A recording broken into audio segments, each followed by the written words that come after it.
right, y'all, let's talk about the last 1% difference between winning and losing. When people are at the top of their game, they're pretty even on their skill set. It's a pretty level playing field. There's like minor skill differences. The real difference between winning and losing is between your ears. It's the last 1% is in your head. So let's talk about what you should be saying to yourself to help you win.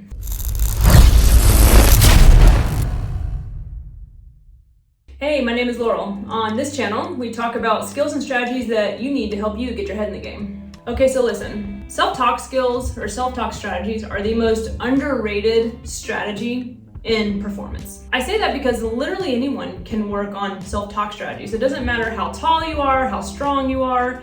Self-talk strategies can be leveraged by anybody to give them that extra edge. It's an incredibly impactful tool that can make the difference. And they're not meant to be used just in the moment. Self-talk strategies should be used in practice, in warm-up, and throughout the event that you're doing. At any point in time, your self-talk strategies could be self-sabotaging or the difference between winning and losing. Now, buckle your seatbelts. This is a big topic, and I'm about to give you a crash course in the basics of self-talk strategies. Really, we need a lot of time to talk about this because there's so many nuances, but I'm just gonna give you the basics on what you need to understand to start getting deliberate with your self-talk strategies. So let's talk about why they work.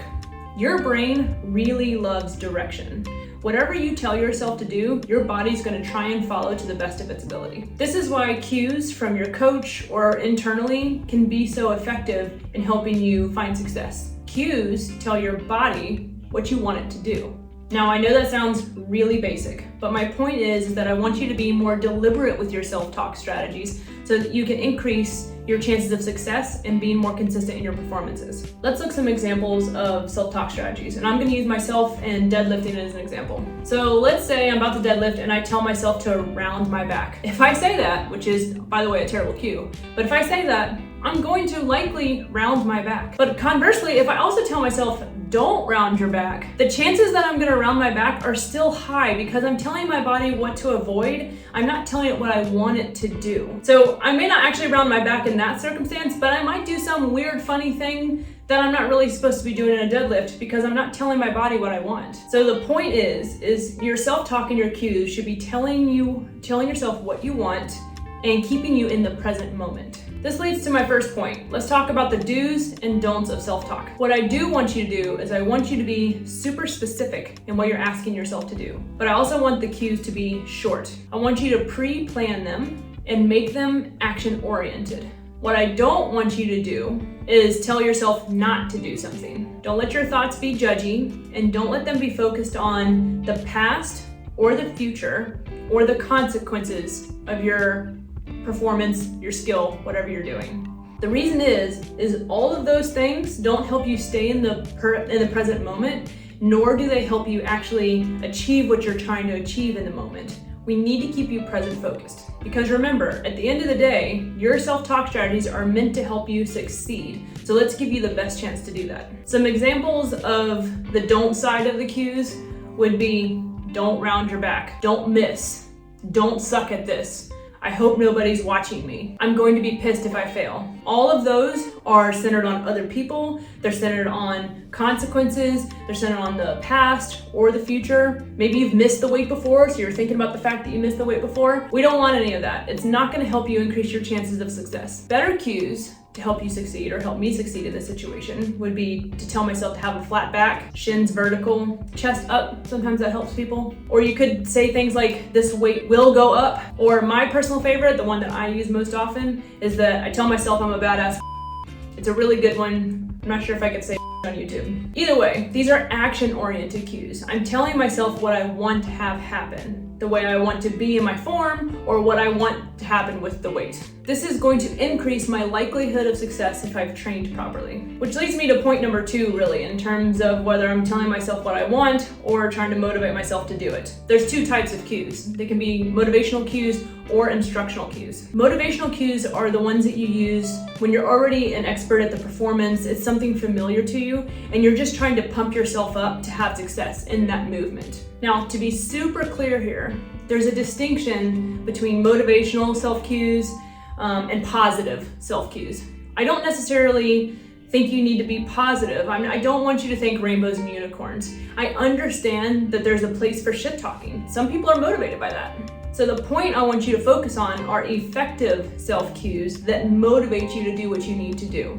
The name of the game is to be effective. So I want you to find a motivational cue that will help you be effective in your performances. Like I said, for me, mine is telling myself I'm a badass before I do a heavy lift. That helps me have the confidence that I can actually lift the weight. And by the way, you can steal that if you like it. It's a really good one. Just make sure you give me credit. Now, instructional cues, the second type, those are for new events, new skills, new things that you're trying to achieve, and you need to tell yourself how to accomplish it. These look like, in our deadlift example, flat back, shins vertical, chest up, things that you actually want your body to do. Now, you can use both motivational and instructional cues throughout your performance. You can mix and match based on what you need. Now, for example, today I had 5 sets of 10 deadlifts. And for that, I needed a little bit of a mix of both. So I started off with my bar setup, which is for a different conversation. But in my bar setup, I tell myself I'm a badass. It gives me the confidence to get the weight off the ground the first rep. And it works for a couple of reps, but around 5 or 6, when it's heavy, I need to switch to instructional cues when my body's getting tired to keep my form in check. So I start to tell myself flat back. I start to tell myself to lock my lats down because my body needs a little bit of help keeping that form right as I get tired. So here's what I want you to do. And this seems to be a trend, for me at least. The first thing you gotta do is gain some self-awareness. You need to gain some self-awareness on whether your self-talk strategies are working for you or not. The second thing I want you to do is I want you to pre-plan your strategies. I don't want you to walk into game day trying to make up strategies to help you in that moment.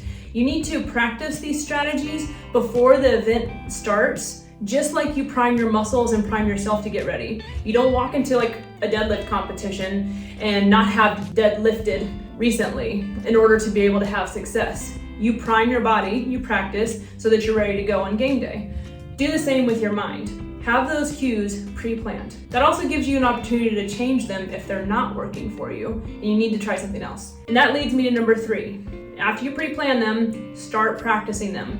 Get them down and be happy with them before you go into your performance moment so that you increase your likelihood of success. If you have any questions about this or you need some help with some self-talk strategies that will be most effective for you, just reach out. I'm happy to help you with it. All right, see you next time.